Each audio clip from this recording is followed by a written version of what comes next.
Most of us would probably agree that we want to be happy. But what is happiness? In a way, it's our job as human beings to figure out an answer to this question for the unique life that each of us lives and for the unique body and mind that each of us has. But there are a lot of overwhelming external forces that tell us what happiness is or what it should be that can drown out this inner search. In particular, we hear a huge number of messages from society and advertising and the media that material things and external measures of success are what bring happiness. Still, it's also important not to dismiss the importance of external things, of health and safety, of some measure of wealth, and of all the wonderful joys of sensual pleasure. Beautiful sights, beautiful people, great food, great music, pleasant smells. What I like about the strand of Buddhism I learned, that's rooted in the Tibetan tradition, is that we don't renounce or avoid sensual pleasure, but we come to understand pleasure as one of the continuum of things that brings happiness and meaning to life. In our last episode, we had a talk by Venerable Sangye Kadro on the 4 levels of happiness as Buddhism sees them. Sensual pleasure is seen as the first level of happiness, but then there are 3 more that follow, and each one is said to provide greater and greater satisfaction. In this meditation, we explore these 4 levels of happiness in a way that lets us each have a taste of these levels and lets us decide for ourselves whether such a ranking of happiness might be true.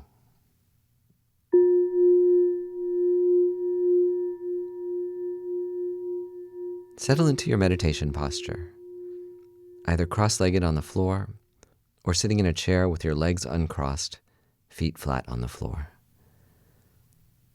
Straighten your spine, tilt down your head, half close your eyes, and relax all the muscles in your shoulders, neck, and face. Place your hands palms up in your lap, one atop the other, or palms down on your knees. Set a motivation for your meditation session to explore the sources of happiness with openness and curiosity so that I can make the most of my life, bring the most joy and meaning to myself and others.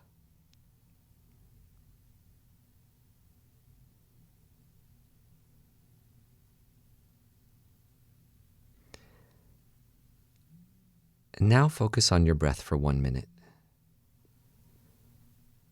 Bring your attention to your nostrils, where the breath comes in and out, cool as it comes in, warm on the way out. Or you can focus on your abdomen rising and falling with the in and out of your breath. Bring all of your attention to your breath. But don't stress out if your attention wanders.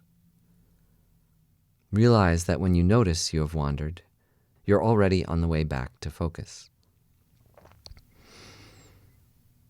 And that you don't need to push thoughts and perceptions that intrude away, and you also don't need to bring them closer.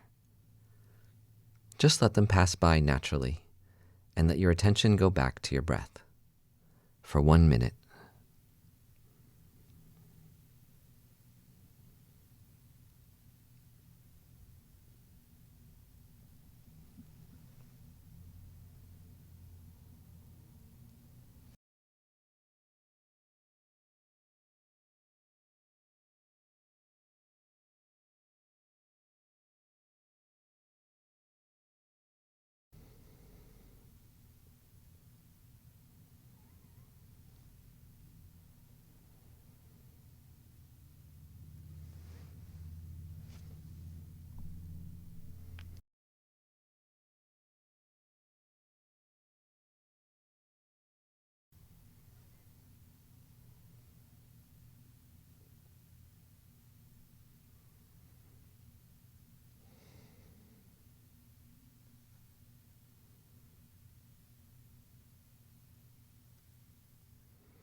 now we explore the first level of happiness, sensory pleasure. Try and picture various sense pleasures now to get a feel for them in your meditation. Think of places and images and movies and songs whose sights and sounds you enjoy. What places do you love to be? What movies, paintings, or photographs do you love to look at? What music fills you with pleasure? What are your favorite foods and restaurants?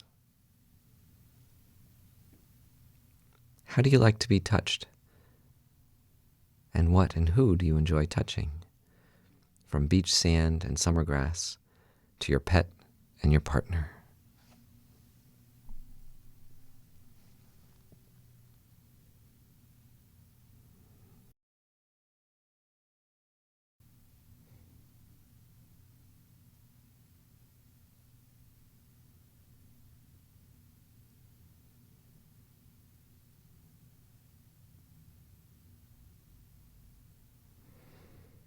All of these things genuinely make us happy.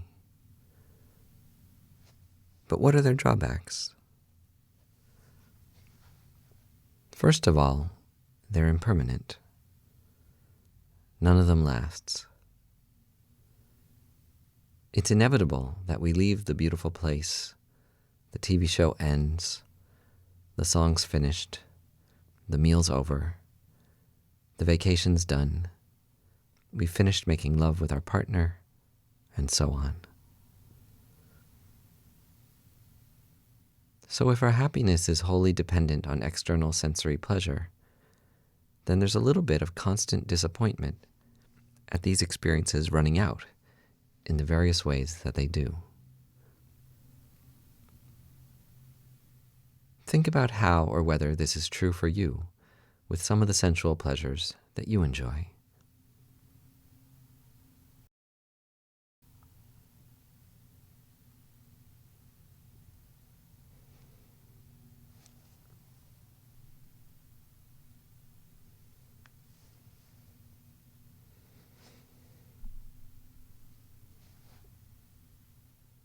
The other problem is that we naturally get attached to these sense pleasures. We don't have to feel bad about getting attached to them. It's a natural feeling to want to have more of something pleasant. And it's a feeling we don't want to deny. But there are different ways to process those feelings, and some of them generate disturbing emotions inside us. We can feel an unpleasant sense of craving when we don't have some of the sense pleasures we enjoy. And that craving can keep us from appreciating whatever's in front of us right now.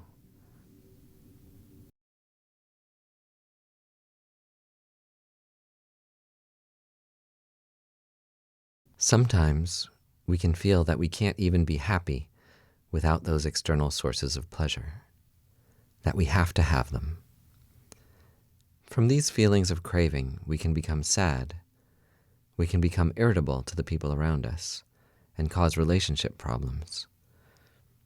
We can even be driven to act out physically, to try and get the things that we think will make us happy in unhealthy ways, through manipulation or to excess that harms us, like when we overeat, or even through lies and violence. If we look at some of the biggest problems in the world, many of them are caused by attachment to pleasures that drive powerful people to do awful things. Still, the answer from the Tibetan Buddhist approach is not to eliminate sense pleasures from our life, but to integrate them with the higher forms of pleasure in a way that makes them more pure, more joyful, easier to accept when we have them, and easier to let go of when we don't.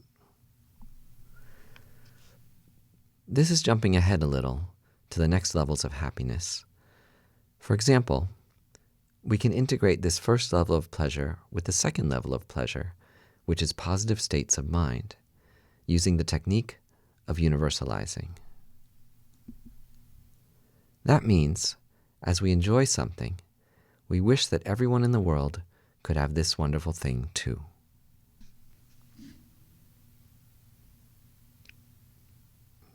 We can integrate sensory pleasure with the fourth kind of happiness, the wisdom understanding interdependence or emptiness. We can see that the thing we are enjoying that appears to exist outside ourselves is actually interdependent through an infinite number of parts and causes and conditions, that it relates in a way to the whole universe, including our own body and mind.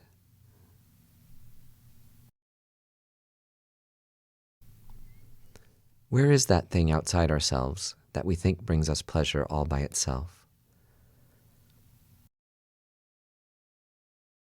Sights are invisible electromagnetic radiation that our brains turn into imaginary color and form. Sound is the soundless vibration of air that our brain hallucinates into music and voice. Taste is the reaction of our tongue and brain to chemicals sliding over our taste buds. Smell is our nose making emotional reactions to chemicals that float into our nostrils.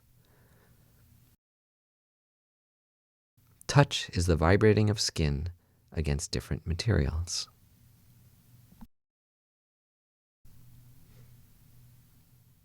And then everything we see, hear, taste, touch, and smell is made of parts that have infinite causes.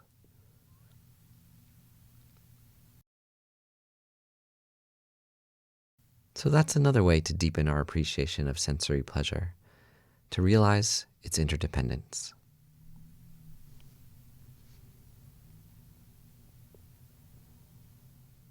The second level of happiness is positive states of mind.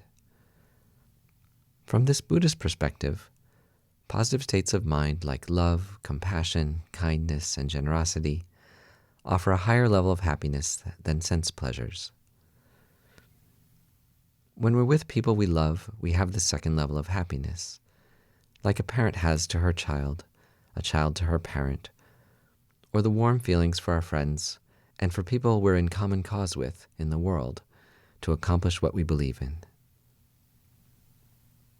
It's also there in the love that we feel for our pets. Bring to mind now a time that you had one of these positive states of mind, and mull around this idea to see if it's true for you. Is it true that the times I've felt unconditional love, compassion, kindness, or generosity were more pleasurable than a great vacation, a great TV show, a great meal, a great song, a massage, making love, or some other sensual pleasure?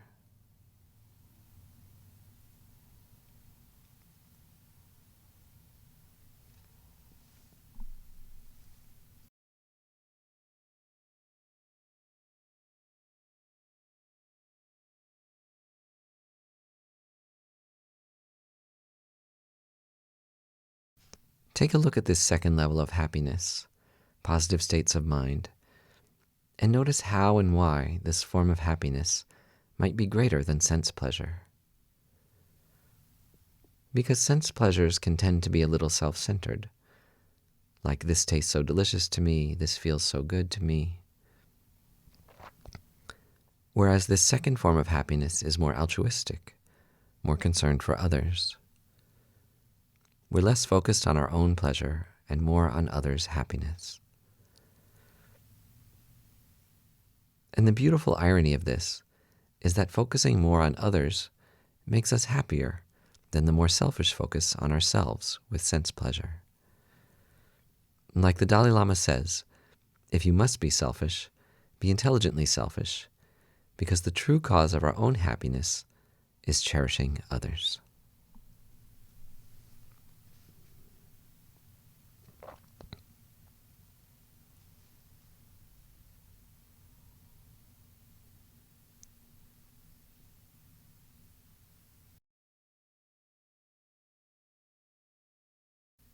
The third level of happiness is one that comes from meditation. When you develop your concentration to a certain degree, there's a deep, timeless form of happiness that's sometimes called bliss. It's possible for anyone to experience this bliss of meditation if they put some effort and focus into meditation and have the right instruction. There are technical names for this kind of bliss when it's perfected, shamatha or calm abiding. And it's said that this pleasure that comes from deep meditative focus is better than sex, drugs, any sensual pleasure, and that you don't feel hungry or tired or thirsty or physically uncomfortable when you're in it. You're happy just sitting and meditating for long stretches of time.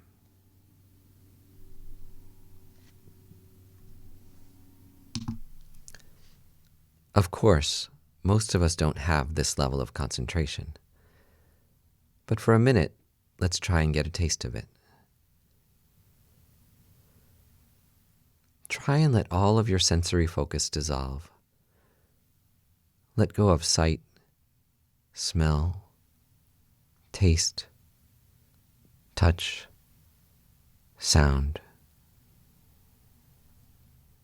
And also let go of fantasies of these senses, memories, or plans.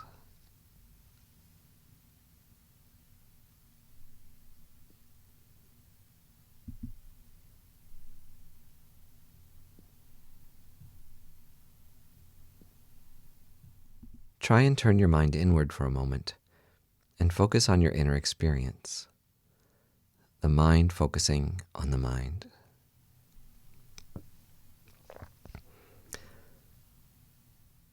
Thoughts and sensory experiences may still arise in this mind watching the mind. But try and see that these are made of something more subtle. That thoughts and perceptions are made of this subtler aspect of mind. Focus on the mind rather than the contents of the mind, and see whether it has an appearance. Is it bright or dark? Is it spacious or compact? For a minute, let the mind meditate on the mind with curiosity and openness, and see how a side effect is a kind of joy and lightness that's always been available to you.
The last and highest level of happiness available to us, from the Buddhist view, is the happiness of wisdom, understanding the interdependent nature of reality. This is sometimes called emptiness. One of the ways to understand this wisdom is through the logic of dependent origination, seeing how all things are interconnected through an endless chain of interdependent parts, causes, and conditions. But this particular way of understanding reality cuts at the root of our suffering, which is a sense of separateness and loneliness, a feeling of independence from others and from a universe that we're actually entirely interconnected with.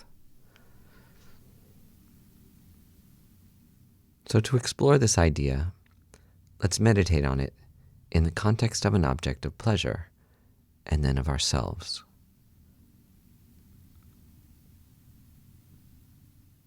Bring to mind one of the objects of sensory pleasure that you enjoy.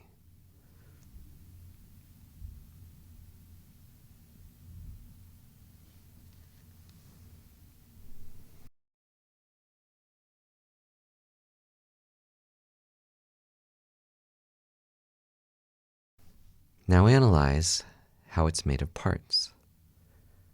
Ingredients, molecules, light, particles, skin and muscles, whatever it is.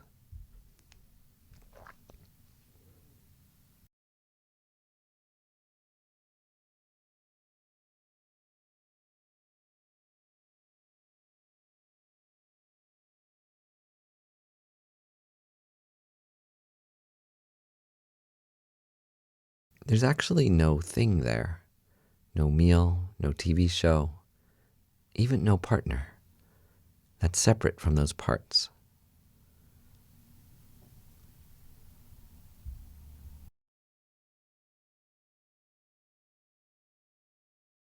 It's kind of mind-blowing and can be a little scary to see things this way. Don't go to an extreme and convince yourself that it doesn't exist at all, though. You're just getting in touch with how it actually exists, not negating existence.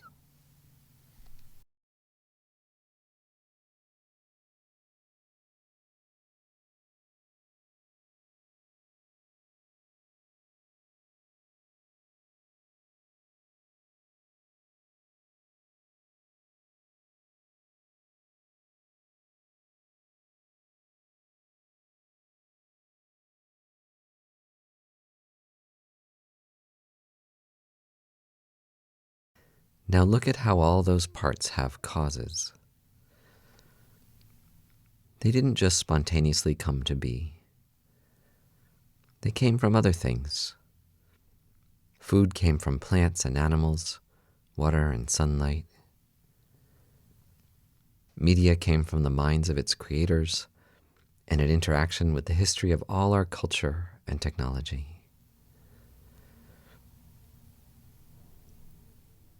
And other people, even our partner, are built out of things that they ate and heard and saw, and their parents and their parents' parents.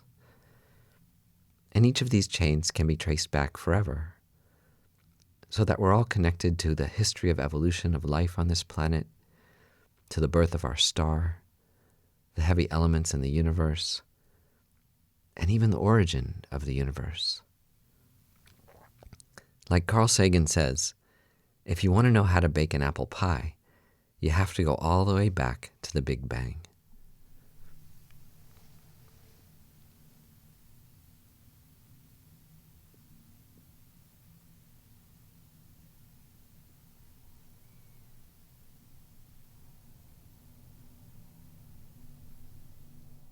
And the third element of how things exist, the last element, is that in addition to the object's parts and the causes that brought them together, is our mind.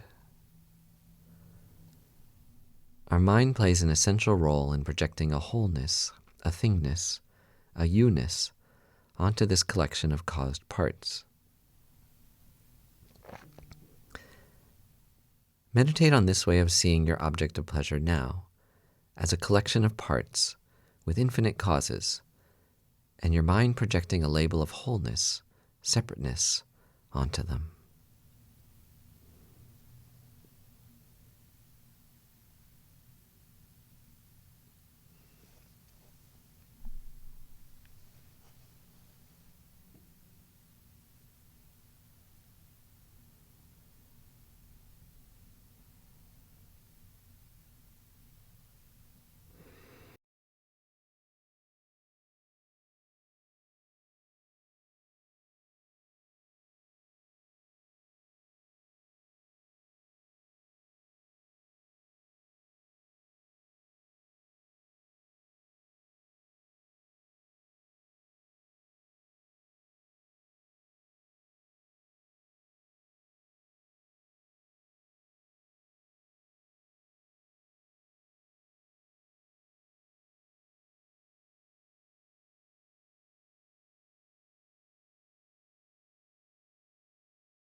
And then, for the last part of this meditation, the highest form of happiness, steer this analysis onto yourself. See how your body and mind are also made of parts, how all your body's parts have causes, and how your own mind labels this interdependent, constantly changing bundle of caused parts with the illusion of an unchanging, independent you.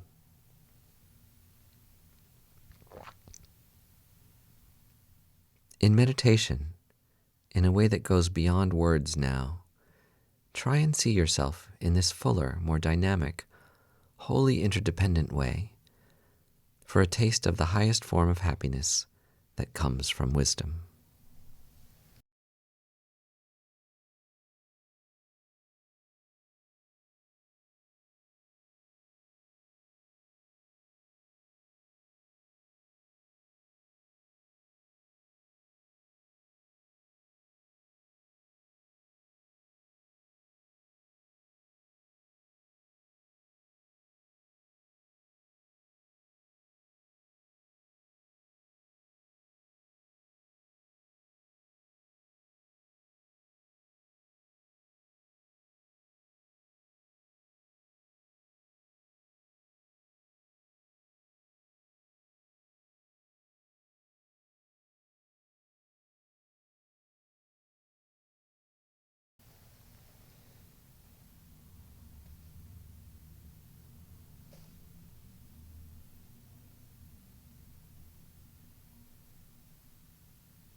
And now, as we come out of the meditation, think for yourself whether this hierarchy of happiness makes sense. Maybe take these ideas with you through today and tomorrow and beyond, and see if they're true for you. Sense pleasure, the happiness of positive states of mind, the happiness of bliss in meditation, and the happiness that comes from the wisdom understanding the interdependent nature of reality. Is it really true that as we experience each of these 4 types of happiness, that the happiness is greater, stronger, purer, more expansive?